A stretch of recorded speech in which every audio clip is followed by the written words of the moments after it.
Esprit Rugby avec Samsé. Samsé, bravo les hommes en bleu.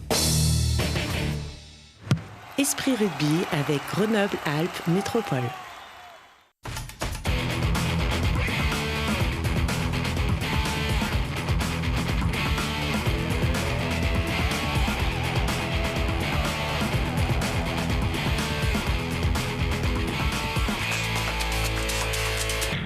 Bienvenue à tous, Esprit Rugby est la dernière édition avant de se quitter, avant l'été et pour reprendre en pleine forme en septembre prochain avec aujourd'hui encore beaucoup de questions qui restent en suspens. Aujourd'hui encore, donc le FCG boucle tout. Et pas moyen donc d'avoir des informations ou même un petit bilan. Mais on a bien sûr la science de Nicolas Carmona, notre ancien ailier consultant sur Télé Grenoble. Bonjour. Bonjour Lucille. Ça va ? Ça va très bien. Bon, tu vas pouvoir nous donner un petit peu ton avis, ce que tu penses un petit peu de tout ça, parce qu'il y a quand même eu bien sûr des informations que vous savez peut-être, on les reçoit au compte-gouttes, comme par exemple le départ de Devald Sénécal pour le Stade français. Ça c'est fait, c'est confirmé, il a été libéré. Donc est-ce que, selon toi, c'est vrai que c'est un changement, c'est une partie du staff, vraiment une partie très importante aussi du staff qui est remise en question.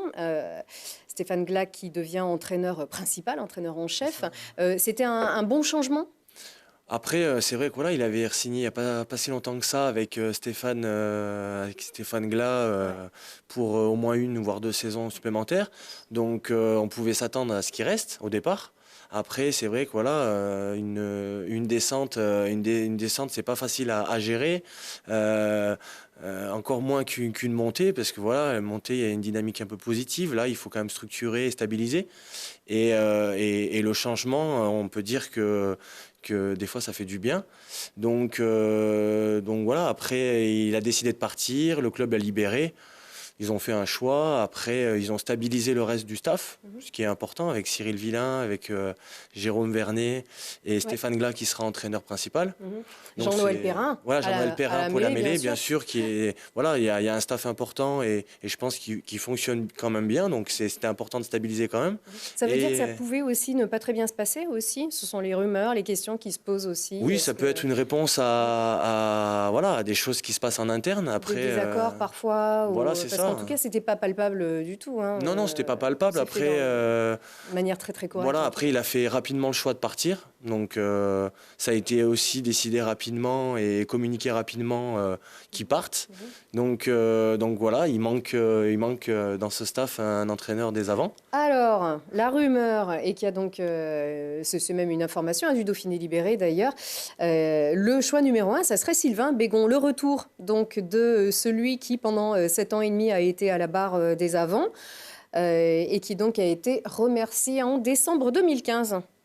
C'est ça. Après, c'est un ancien joueur du club. C'est quelqu'un qui connaît très très bien le club, qui entraîne encore cette année les espoirs et l'équipe de France moins de 20 ans.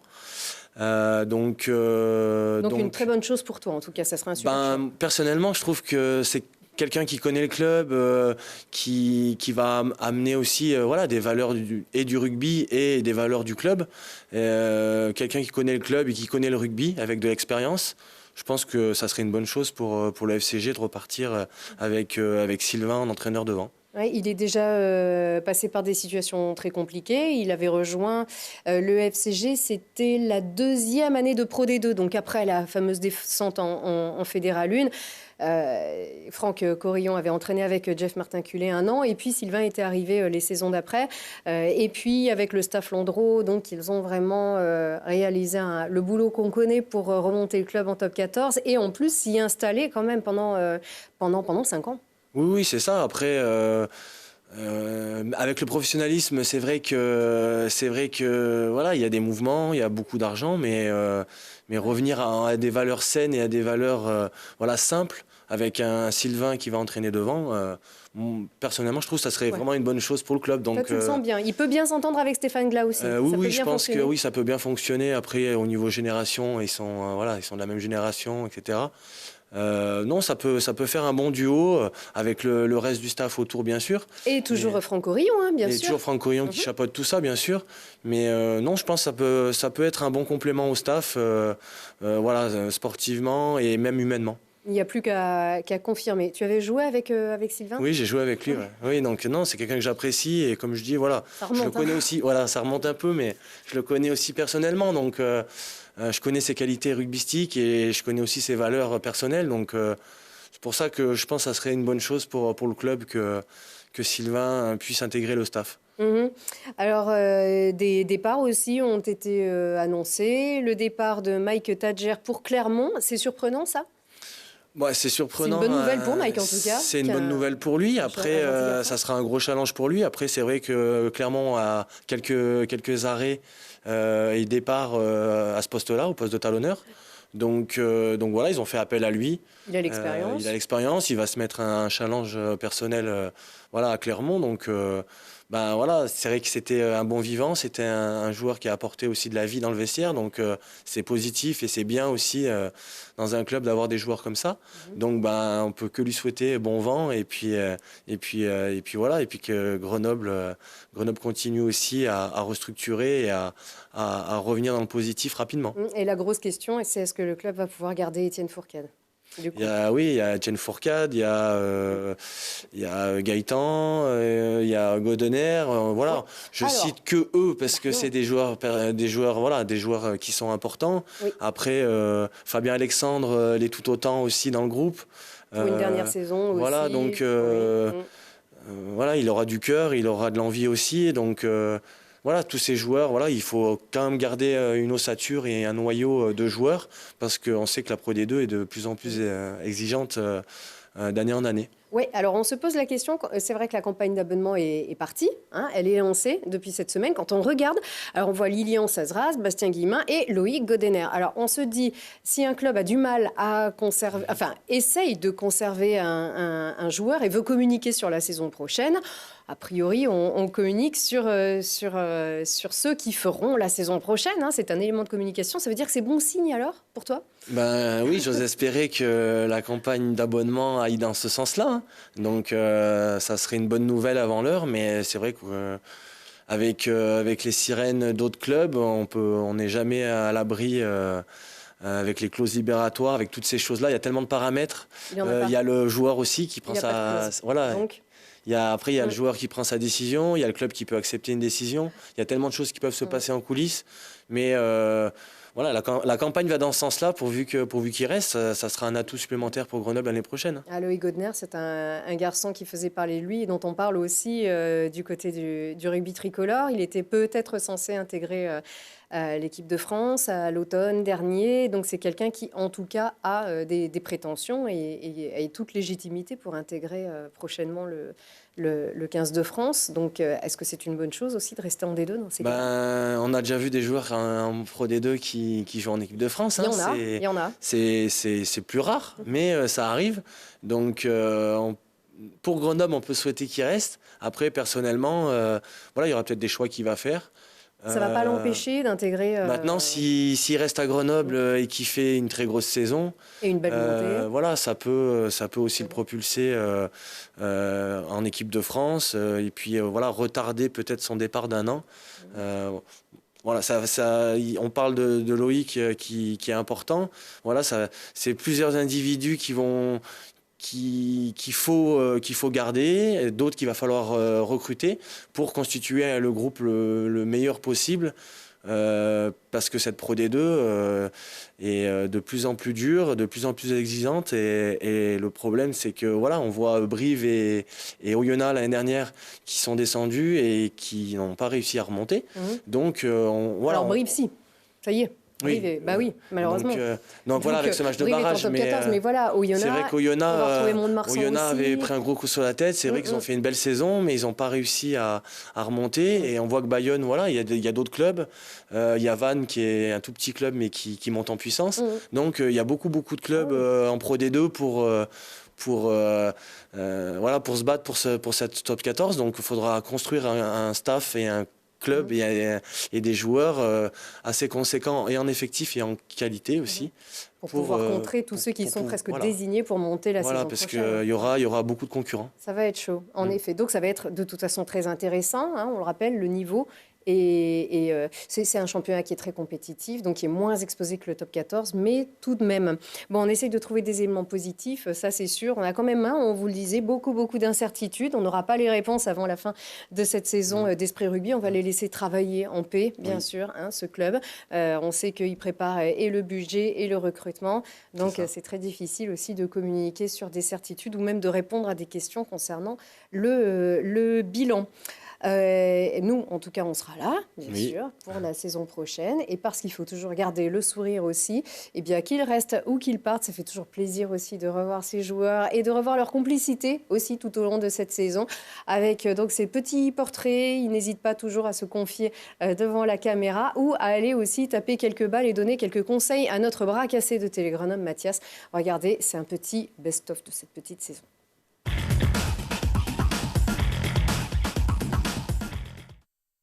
Bonjour les gars.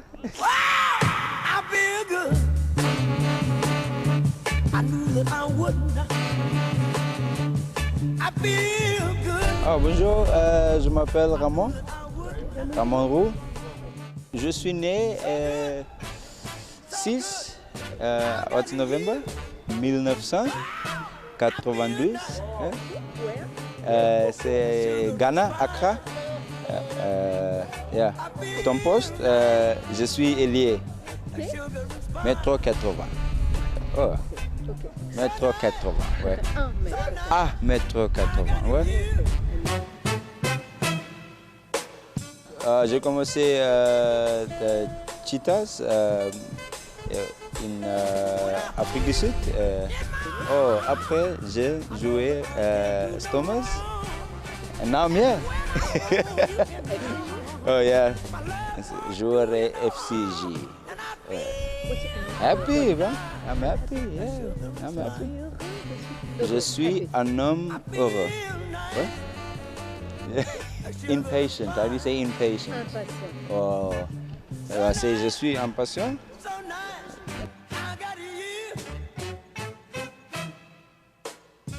Oh, regardez des films, ouais? Le cinéma. Oh, the song that I like at the moment is it Comportement? Ouais, Comportement. That's what I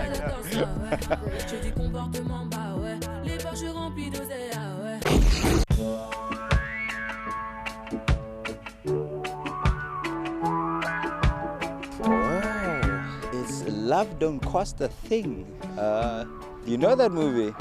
Oh, but there's a new one. It's called Acrimony. Yeah, Acrimony. It's a Tyler Perry movie. J'aime butter chicken. Ouais? Butter chicken. Change is the only constant in life. Change is the only constant in life. The only thing that keeps on happening.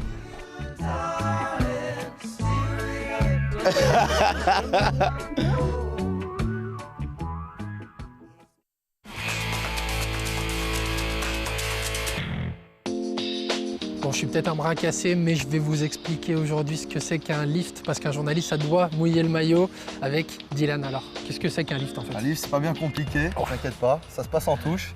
Et en gros, tu vas sauter et les piliers ils vont te soulever. Donc un lift, c'est pas compliqué. En touche, on va dire que tu es le sauteur et on va te lifter avec les deux piliers. Donc il y en a un devant et un derrière toi. Un devant et un derrière. Voilà, c'est comme ça. Donc le joueur de devant va te prendre au niveau des quadriceps et des genoux. Voilà. Ok. Le lifter de derrière, il va te prendre plus au niveau du pli fessier, juste derrière. D'accord. Donc quand tu sautes, pour ta sécurité, il va falloir que tu restes bien gainé. Donc serrer les fesses, serrer les abdos. Ok.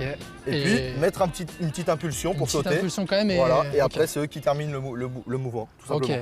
Bon bah vous me dites.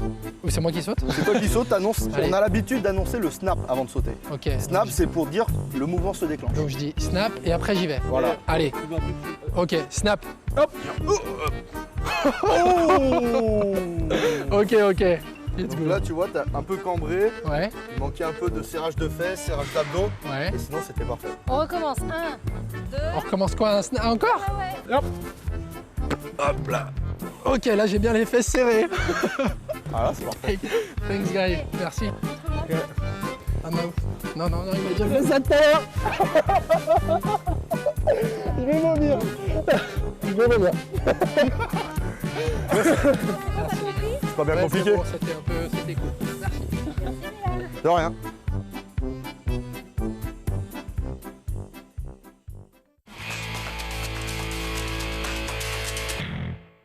Oh, oh, oh, oh.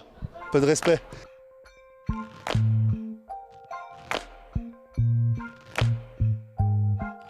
Je m'appelle Loïc Godner. Je suis né à Sèvres, le 13/08/1995. 3e ligne centre. 1m88 pour un poids qui est indéterminé. Une qualité? Je suis beau, ça c'est une qualité ça. Ah, je suis beau aussi, ça c'est un défaut.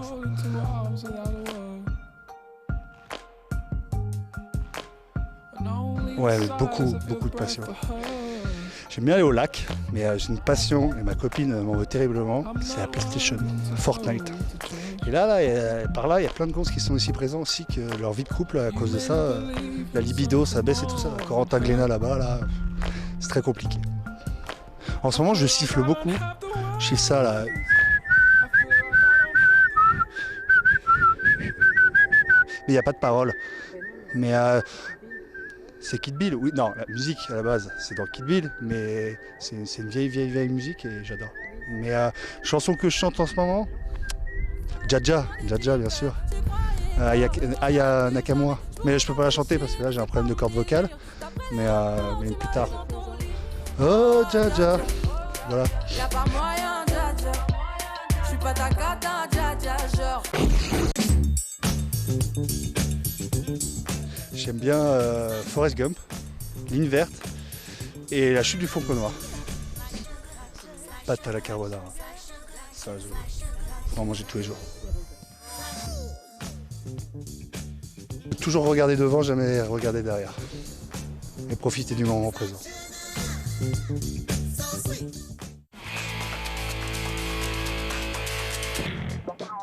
Allez, aujourd'hui le bras cassé il est 3e ligne et je vais essayer avec vous quelque chose de très important. On va se faire des passes avec Antonin. Donc quand tu es 3e, il faut que tu sois en mesure de pouvoir faire des passes. Il y a différents types de passes, donc il y a la basique, on peut dire dans le rugby, c'est la passe vrillée. Voilà. Il est bien là. Ah, il y a encore un petit peu de boulot. Prends ta main droite en arrière, ta main forte, et tu essayes d'enrouler la balle comme ça. Il faut qu'elle parte et qu'elle tourne dans le sens du joueur. Donc il faut qu'elle s'enroule vers moi. Voilà. Eh, t'as du mal avec la passe vrillée. Je sais pas si c'est ton bon côté, mais... Clairement pas le côté gauche. Après, il y a une passe basique, on n'est pas obligé de vriller, c'est quand on est un peu moins loin. Ouais, une passe classique, pas forcément besoin de vriller. Parce que la passe vrillée a beaucoup plus de vitesse. Voilà. Ah, puis il y a plus de facilité avec celle-ci. Ouais. Voilà, un peu plus de force. Après, il y a ce qu'on appelle un peu la pop pass. Donc c'est vraiment quand on est proche et c'est juste une suspension. Quand on court comme ça à côté, voilà. T'as le ballon, on court à côté. On court à côté et moi, hop, juste on la lève juste un petit peu comme ça, on la surélève juste. Hop. Et voilà. C'est un peu la hauteur qui change, mais c'est pas trop mal, ça va. Et tu m'as aussi parlé d'une Chistera, c'est ça. Donc la chistera, c'est une passe à une main où on vient s'enrouler et faire... on fait la passe à une main, je sais pas de l'origine de cette passe, mais on fait une passe à une main comme ça. Je la prends à une main comme ça, ouais. Et là je cours comme ça et je te la donne comme ça. Voilà. Ah ouais. Hop là. Attends, voilà. Attends, moi j'ai la main trop petite, Michel. Je fais comme ça, et je te la donne. Tac. Voilà, comme ça. Allez, je tiens pas le ballon comme ça. Hop, comme ça. Tu la tiens, tu regardes bien l'image. Tac. Ah bah c'est... Ah, j'arrive pas. Ouais, tu l'avais bien tout à l'heure. Allez. Allez, on fait encore un peu de boulot.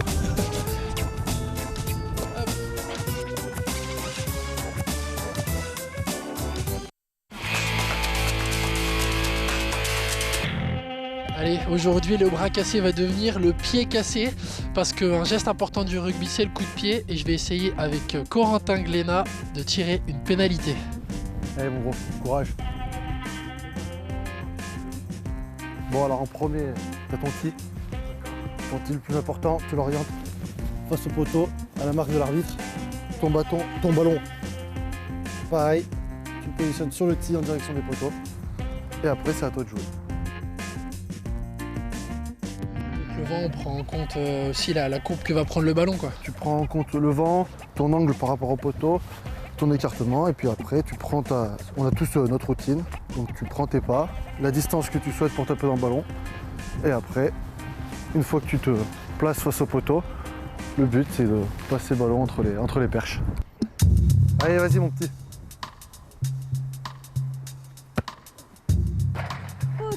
C'était fait exprès. Ridicule, pas loin du ridicule là. Donc là c'est bien, t'as eu quasiment la direction, t'as eu le poteau qui est très compliqué. Maintenant il faut vraiment que tu rentres dans le ballon au moment de ta frappe, que tu viennes ouvrir avec ton bras extérieur. Et au moment de la frappe, que tu finisses devant et que tes épaules aillent en direction des poteaux. Exactement, il faut que tu sois gainé haut et fort et que au moment où tu passes, tu tapes dans le ballon, tu traverses et que tu fasses en direction des poteaux. Allez, cette fois je la mets, Lucille.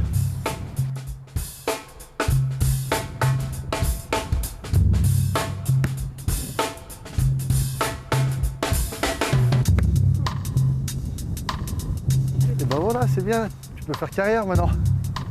C'était bon ça.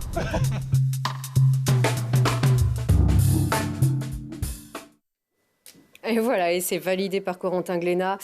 Toi, tu butais aussi, non? Oui, c'est Ouais. sûr que ça rappelle des bons souvenirs, en plus sur ce terrain-là. Donc non, c'est quelque chose de particulier, mais ça rappelle des bons souvenirs en tout cas.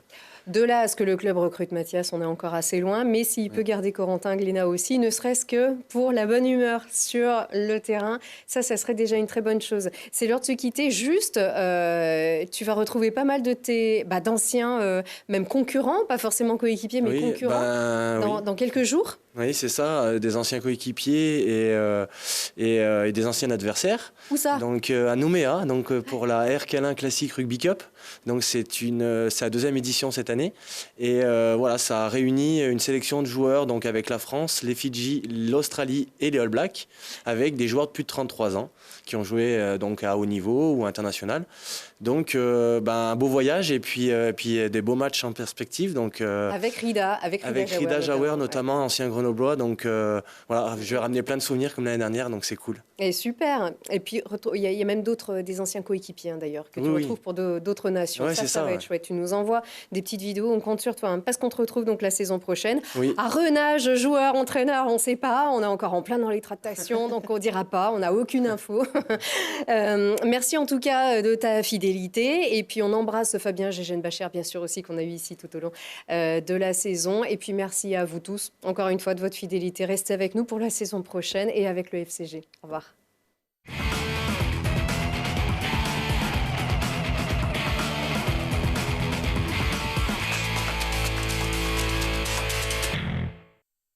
C'était Esprit Rugby avec Grenoble-Alpes Métropole. Esprit Rugby avec Samsé. Samsé, bravo les hommes en bleu.